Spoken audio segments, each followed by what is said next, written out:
Dear student friends, in our previous presentation, we have seen about the different types of HVDC links, right? So in this presentation, we shall have the basic, comparison between an HVDC system and HVAC system, and this particular comparison shall be made on the different a variety of aspects. In our subsequent discussions, we will see what are the different aspects on which the comparison between HVDC and HVAC transmission is made. However, when we take different parameters here, right? In some cases, your HVDC may be advantageous, and in some cases, your HVAC may be advantageous. Since we are discussing about the HVDC system, right, we will highlight on those points where your HVDC is essentially advantageous over the HVAC system. Okay. Now, when you start comparing the AC and DC transmission system, these are the three basic parameters that I'll be taking in this particular presentation, on which the comparison is made between AC and DC transmission system. So the first one is as far as the economics is concerned, second one is the technical performance is concerned, and third one, of course, the reliability, which may be a part of the technical performance only. As long as your technical performance is sound, definitely it is possible for us to have the highly reliable operation, right? So these are the three different parameters on which we shall have the comparison between AC and DC transmission system. Okay.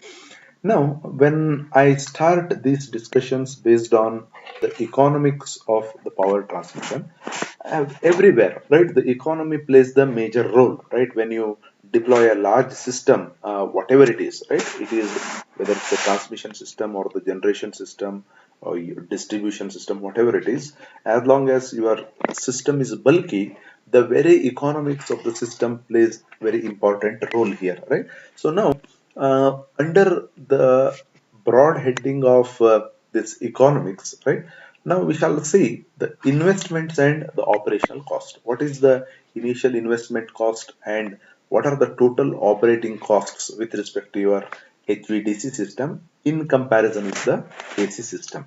So that may include your, cost of the lines, cost of towers, cost of conductors, insulators, the terminal equipments, etc. These are the different things which shall come into our discussion in our subsequent slides, right? Then it is also the cost of losses, right? So for the same amount of power to be transmitted, if you compare an HVDC system and HVAC system, right? So what is the net loss that you are going to have, and accordingly what are the costs related to the HVAC and HVDC system? That's what we have to see. Now let us start from the insulation level. We know that for the same insulation level, DC can carry the power actually more than the AC, because we know that for the same voltage level, right? So you need to provide more insulation in your AC system compared to the DC system, because in the AC system we normally have to provide the insulation for the peak value, whereas if you consider the DC system, so there is only one value, which is its average value. Okay, so now if you take the RMS value here as a comparative parameter with respect to the average value here, RMS value on the DC side also, then your RMS divided by 0.707 will give you the peak value, which will be definitely more than the RMS value. So obviously the requirement of the insulation for an AC system is more. So therefore this is one advantage of DC system over the AC system, as long as the insulation level is concerned, right? Now, once if you are able to manage with a lesser insulation level with respect to the DC, with respect to the AC system for the same voltage level, right? So this implies that there will be less cost of right of way. I will tell you what is the meaning of right of way basically it is the related to the transmission corridor, right? So simpler and cheaper towers, right? So now for the same amount of the power to be transmitted at a specific voltage, DC system requires a simple and cheaper towers, right? And you can see the power losses are only about two-thirds of that of AC. You have studied these things in your transmission and the distribution system. You don't come across, the skin effect, right? And if the cables are deployed for carrying the DC, you have less dielectric losses also. Now, if you look at all these things, right, all these parameters with respect to the economics, whatever I have considered, the DC transmission has got an edge over the AC transmission. This is one point to be noted. Now, based on that, we will now try to put these things in the different way. So when we speak about the advantages and disadvantages, right, so we will try to put these things in the form of the limitations. What are the different limitations on which you will have to operate the HVDC system as well as the HVAC system when you compare each other, right? So now the same things, whatever I have told in the previous slides, that I am trying to put it in the form of the technical limitation and economic limitation, right? So now how many limitations are there? Whether the limitations are more stringent in AC system or DC system, that will decide whether the AC system is beneficial or the DC system, as long as the power transmission is concerned, right? So now looking at the very basic aspect of the power transmission, so you know that the power transmission depends upon the voltage level, the current level, the power factor, as well as the number of conductors that you deploy for the same amount of power to be transmitted in both AC as well as DC system. And as long as you know the DC system is concerned, we generally overlook this particular parameter because in the DC system the power factor has no meaning. Okay, so now if you look at the current limit, okay, based on the temperature rise, generally the current limit is put, right? So now the current should be limited in accordance with the duration and the ambient temperature. And as long as you put the constraint on the current limit of the power transmission, whether it is with respect to HVAC system or DC system, you have the effect of the cable insulation to be considered. And as we have already seen, RAC is greater than RDC. So because you have less effect of the or no skin effect in your DC system, and at the same time you have no effect on non-magnetic conductors in your HVDC system. I am basically here pointing out the advantages of the HVDC system over the HVAC system. And one more very important point to be noted here is the steady state charging current in AC line causes problems in the cable, whereas in the DC system this particular charging current has no meaning. Okay, so therefore by considering these things, we can always say that for the given temperature rise or for the given cable insulation, for the given interference level, or for the given cases of the charging current that are creating problem to the AC lines, so we have the DC transmission to be more advantageous than the AC transmission. These are the different points you can mark or note in order to hail the advantages of the DC system over the AC system, as long as the current limit is concerned. Right now, the second one is the voltage limit. Right, so the voltage limit, when you speak about the voltage limit, the normal and the transient values should be limited so as not to cause the puncture of insulation or the flashover. So this is the point which has to be considered as long as when you put the upper limit on the voltage. Okay, so now very important point, one more thing which is to be noted here is the effect of the switching surges. You are already aware what exactly is the meaning of the switching surges during the sudden turning or turning off of the loads or the transients, whatever we call, right? The effect of switching surges in the long extra high voltage AC lines is more severe than that of the DC line. So therefore, here you will have to have more precaution in the similarly rated AC transmission line in comparison with the DC line in order to avoid the problems of the switching surges, right? So you have radio interference parameter coming into picture in the AC line because of the operating frequency, so which we generally do not come across in the AC system, DC system, right?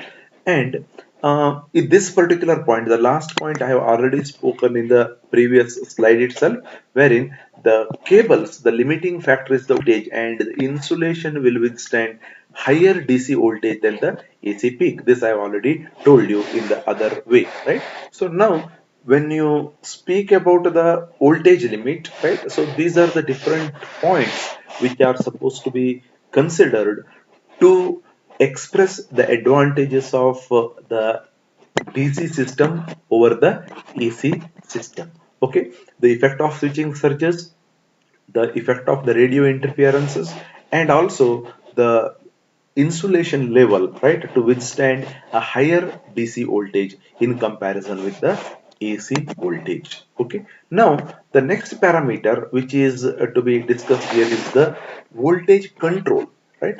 What is the meaning of the voltage control here? Now this particular we have to see it from the point of view of the AC system, right?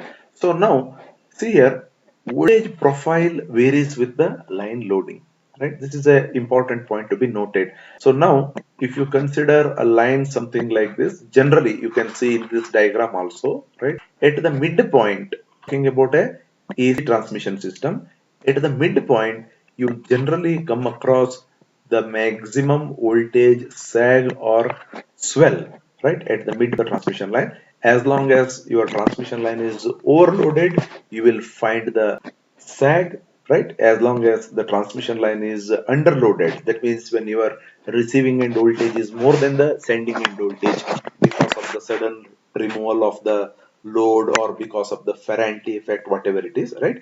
You would find the maximum swelling in the voltage at the midpoint, right? So therefore, it is generally decided if you want to have the flat voltage profile like this, right?